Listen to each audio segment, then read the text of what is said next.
Being very entitled and controlling, narcissists have no difficulty stepping all over your personal boundaries. So that's why I put together an extensive video class called This Is Me. It has 25 videos, written documents, guided questions. I'm going to teach you how to have healthy boundaries. There's a link below, and I hope you'll find it to be quite therapeutic.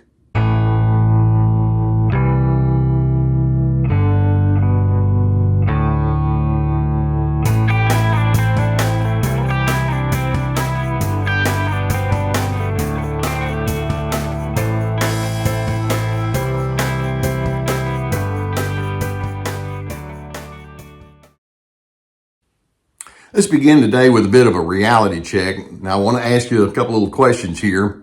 First, would you say that narcissistic person in front of you, or those narcissistic individuals, would be known as an open book? Is that how they come across to you? Or do you ever feel like you really know this person well and they have revealed much about what's on their interior, so you walk away thinking, wow, we've got a real connection going on here, don't we?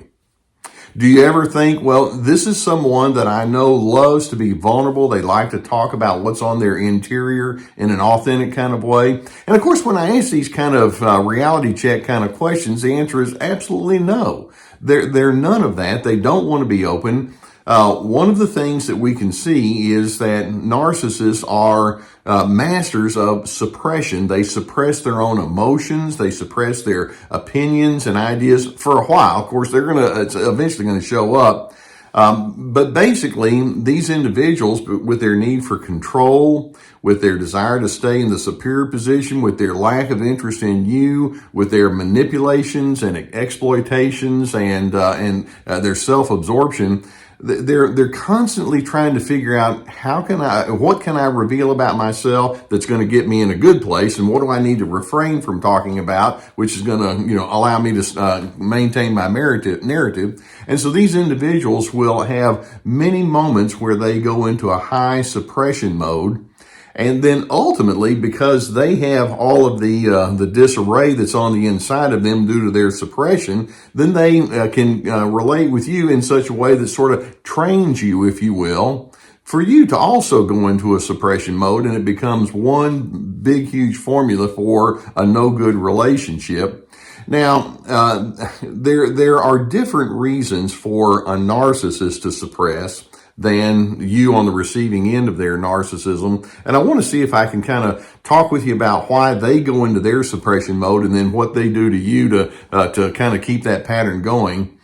When narcissists suppress, and it's like, I am not going to talk to you about who I am. They do so because they have such a strong need to look ideal. And of course, everybody, including you, including me, and sometimes even Gus, we all have our flaws and our imperfections.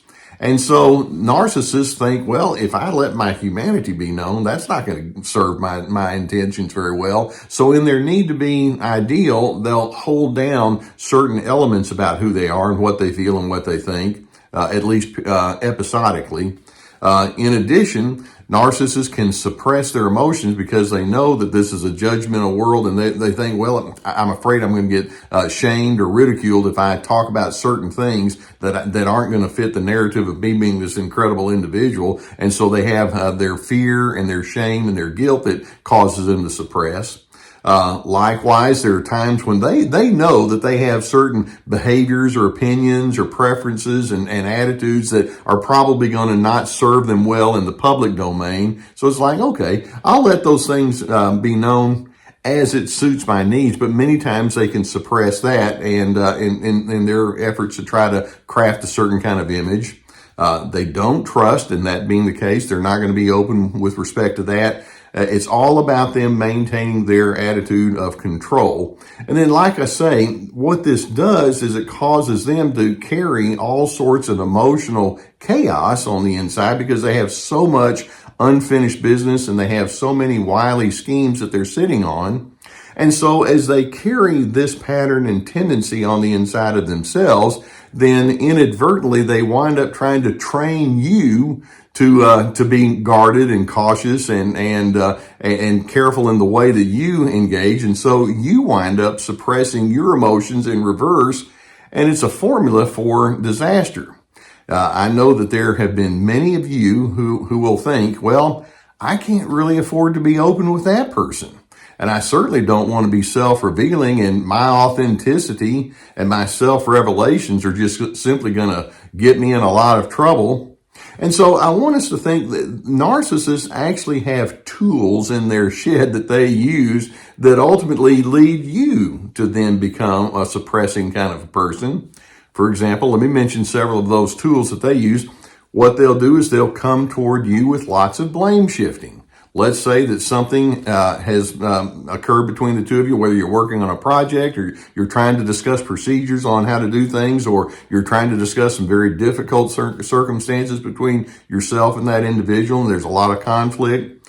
What they'll do is they'll constantly just keep pushing blaming comments toward you. You're the cause for my problems. None of this would have happened had you not done the right thing. And they just keep coming at you with blame shifting. And eventually you begin thinking, why should I even bother expressing myself or exposing what I feel? It's not going to work out well. Or a tool that they have is they teach you how to suppress is they will give frequent invalidations to whatever your disclosures or distinctives might be. I mean, it can be something as simple as, I did such and such with this person over here and I really enjoyed it. And they may say something like, well, that's stupid. Or you may say something like, I was talking to this person over here and here's the interpretation that I made. And their comment, the invalidation, can be something like, you're so far off base. You don't even know what you're talking about. Or certainly when you're talking with them, they're going to invalidate whatever you have to say that might not fit their desires and narratives. Another thing that they tend to do that teaches you to suppress is they're full of criticism. Now, whether it's directly criticism about you or about other individuals, either way, well, if they're criticizing other individuals, I'm next. You begin realizing that hardly any task or initiative is taken by individuals where, they can't find something wrong with it. And so it's like, I don't want to reveal myself there because I'm in the presence of such a critical person.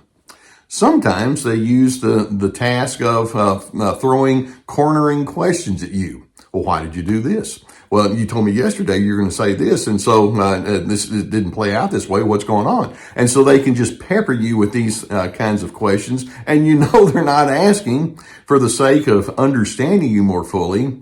They're trying to gain superiority, and so they're in their cornering questions. You can think, I don't want to talk. I don't want to say anything. It's not going to lead to anything good. Sometimes another tool that they'll have is they'll kind of push you with what I call prove it communication. By that, I mean, you may say something like, well, when this happened, it didn't really give us the end result that I was wanting to have. And they'll say, well, how do you know that's true? Prove it. You don't even know what you're talking about. No, that's not the way it works out. And so you're constantly feeling like you have to justify and rationalize and explain yourself, knowing that they're just going to tell you, well, prove it. And to the extent it's like, forget it. I don't even want to talk. Or it could be that they could go into another way they can make you suppress is they can just show just a general disinterest. It's like you say certain things like, not interested, don't care, and couldn't care less. And so again, you suppress thinking, why bother? Now, whether it's the narcissist who's suppressing for their own reasons or you suppressing your emotions for your understandable reasons, what happens with all of that emotion that is held on the inside? Does it just dry up and blow away? And the answer is no. When you suppress your emotions, it just gets worse. In fact, if anything, the emotion and the feelings or the impressions that you have on the inside just gather steam in a negative direction. I have an analogy I like to use. It's what I call the trash sack analogy. In your kitchen, you have some sort of trash sack. At least I hope you do. And when you put food in the trash sack to throw away, well, let's say that at the end of the day, nobody takes the trash out. Yeah, one day you can get away with it maybe. But then 2 days go by and 3 and 4 and 5 days go by and you keep putting more food in that trash sack.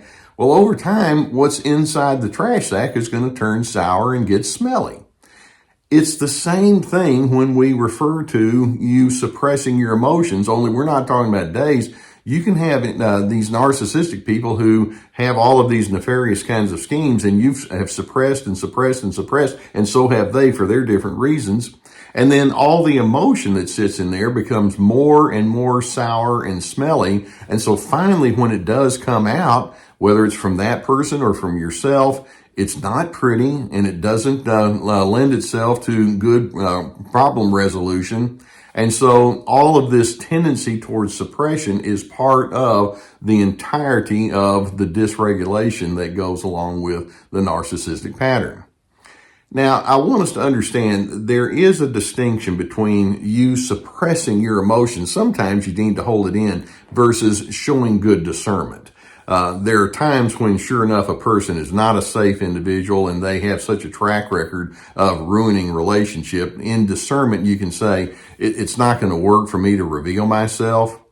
What I'm also hoping, though, is that that's more of a coping mechanism that might be necessary with that narcissistic person, but that's not going to be your natural bent. I hope that there are individuals in your world who are safe, where you can share yourself and express and declare what you think and feel and prefer and all like that, where you just don't have to be so guarded.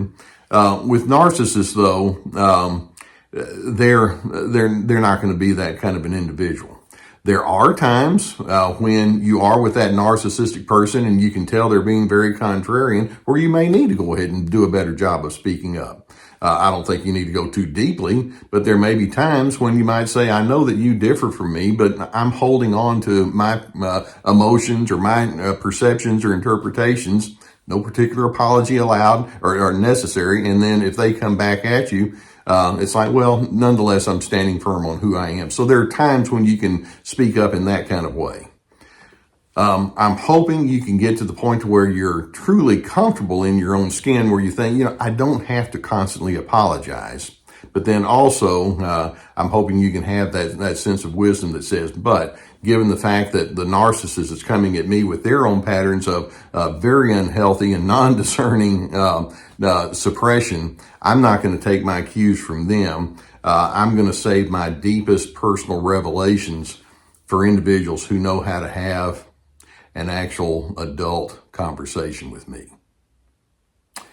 I hope that videos such as this can give you some good awareness about what you're dealing with. I know that in the best case scenario, you want to be open and authentic as opposed to suppressing. And so we'll be talking about more of those kind of things in other videos. If you haven't already hit that subscribe button, I would encourage you to do so we can keep more videos coming in your direction. If you have a need for therapy, particularly if you're bottling some of this up on the inside, it might be a very good idea for you to seek out that as a possibility. And I'm so pleased that we have the people at BetterHelp.com that are sponsoring my program here. And if that's a need, go to the link that's below. And if you have that desire for a therapist, it's online, it's affordable, it's accessible, and you can do it in a very timely kind of fashion. Seek the help that you would need there. Likewise, I have my therapeutic courses. And these are meant to, they're very extensive. They're meant to guide you towards new patterns of thought. Each course has multiple videos, written materials, guided questions, ready, set, connect, about connecting well with people. This is me about setting those boundaries, free to be finding yourself despite the controllers. We also have my webinars, our podcasts, our website with many articles, and then we have my books, so plenty of resources. Narcissists are natural suppressors, but it's part of their scheming. You can suppress when sometimes that can be part of your fear. And so I'm hoping you can learn how to find a balance, knowing that you're inside a system that's not very healthy. And then as you do come to that place of balance, I hope that you're able to have a steadiness that they're not going to be able to share with you. But what it does is it positions you to become a person of peace